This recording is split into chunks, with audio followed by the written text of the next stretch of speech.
school name is MPPS Sarapalli. My lesson name is Paramanandaya Shishulu.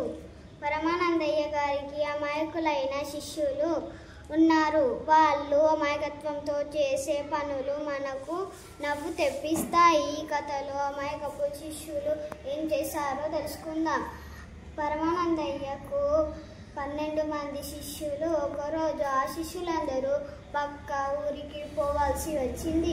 తిరుగు ప్రయాణం అయ్యేసరికి చాలా చీకటి పడ్డది. ఆ ప్రయాణంలో ఒక వాగు దాటాల్సి వచ్చింది. శిష్యులందరికీ ఆ వాగును చూడంగానే భయమైంది. ఎట్లా దాటాలి అని కాలు కాలిన పిల్లుల్లా అటు ఇటు తిరగసాగారు.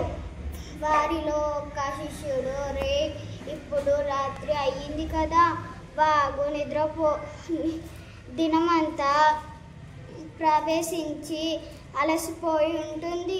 అది నిద్రపోయే సమయం చూసి మనం దాటుదాం అన్నాడు. మరి వాగు నిద్రపోతున్నదో లేదో ఎట్లా తెలుస్తుందిరా అని ఇంకొక శిష్యుడు అన్నాడు. ఓహో, అదెంత పని, నేను చిటికలో కనిపెడతా చూడు అని వాగు దగ్గరికి వెళ్ళాడొక్క శిష్యుడు. పారుతున్న వాగు నిద్రపోతున్నదో లేదో ఆ శిష్యునికి తెలియలేదు.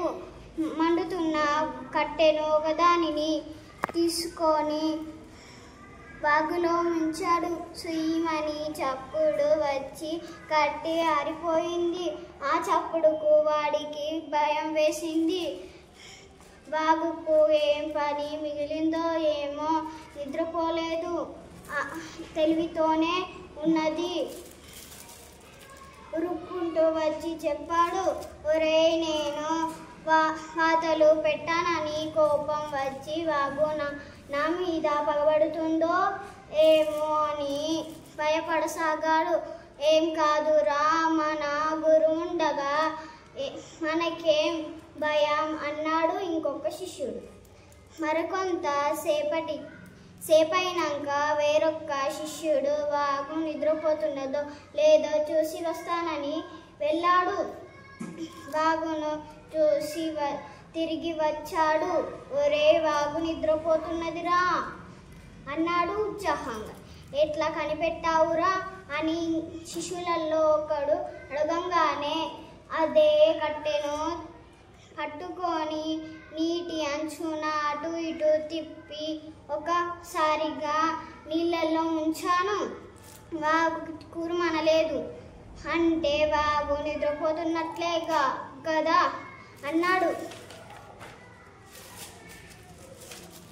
మరి మన అలికిడికి వాగుకు తెలివి వస్తే భయంగా అన్నాడొక్కడు.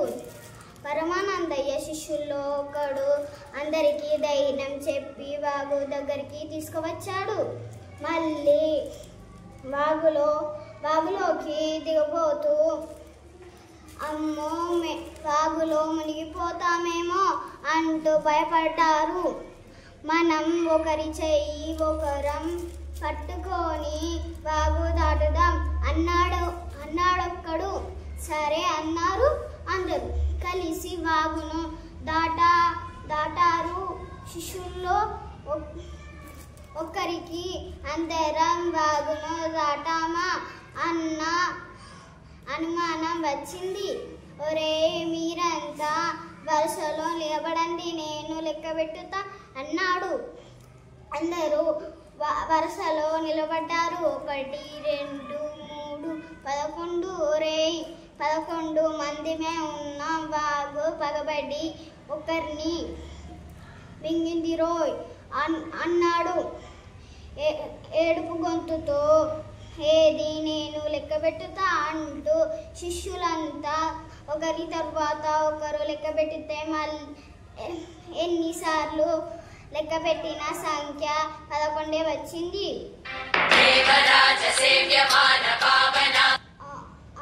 అవునురా, నిజంగానే మనలో ఒకరిని వాగు మింగిందిరా అంటూ బోరుమని ఏడుస్తూ గురువు దగ్గరికి వెళ్ళారు. నిజం జరిగిన విషయం చెప్పి మళ్ళీ బోరు అని వినిపించారు. పరమానందయ్య అందరినీ తేరిపారా చూశాడు. శిష్యులను మళ్ళీ లెక్క పెట్టమన్నాడు. ఒక్కొక్కడు లెక్క పెట్టితే మళ్ళీ 11 వచ్చింది. శిష్యులు చేసిన తప్పును గురువు గుర్తించాడు. ఆ తర్వాత ఏం జరిగి ఉంటుందో ఊహించండి.